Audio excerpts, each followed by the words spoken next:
Hey guys, welcome back to our new blog. তো আজকে এই পাহাড়ের মিডল থেকে ভিডিওটা শুরু করছি। তো এখানে দেখো ওয়েদারটা বেশি ঠান্ডাই নেই।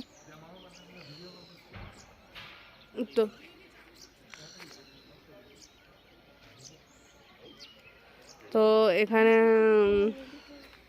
একটা ব্লগে তোমাদেরকে ভেবেছিলাম যে বলেছিলাম, মানে কালকের ব্লগটা তো যেমন একটু আন্তাবড়ি হয়েছে, কারণ রাস্তায় আস্তে আস্তে এত থকে গেছিলাম যে আর ব্লগ করা যায়নি।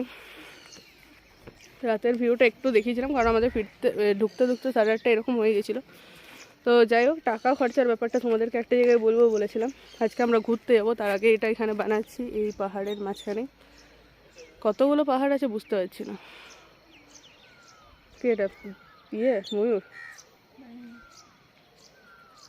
তো এটা কলেজ থেকে আমাদেরকে নিয়ে এসছে। এখানে টোটাল লেগেছে হচ্ছে 5,600 টাকা। 5,600 টাকার মধ্যে কিছু বেলা আমাদের খাবার, মানে 2 বেলা 3 বেলা 4 বেলা নিজেদের খাবার। এসছি আমরা টোটাল এখানে 2 দিন ঘুরবো, আর একদিন ট্রেন জার্নি। আর এখানে আসতে মোটামুটি 6টা থেকে 10টা বেজে গেছে। মানে একটাই বেরিয়েছি, 1টা থেকে টাইম লেগেছে হচ্ছে 4টে-5টা, এই রাত 8টা অবধি। মানে জলপাইগুড়ি স্টেশন থেকে মোট টাইম লাগে হচ্ছে 6 ঘন্টা। 6 ঘন্টাই লেগেছে না?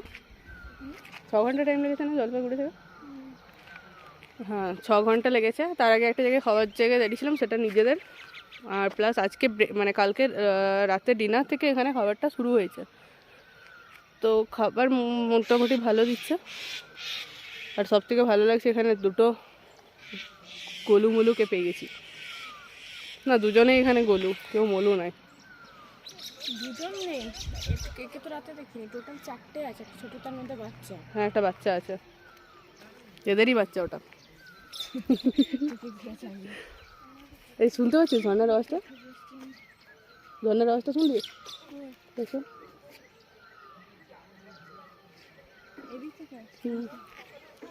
সামনে মনে হচ্ছে কোথাও ঝর্ণাও আছে।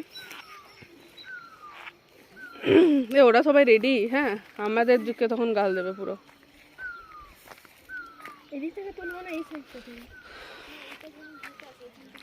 তো আমরা এখন, ও তো কফি খেতে খেতে পুরো ফটো তুলছে।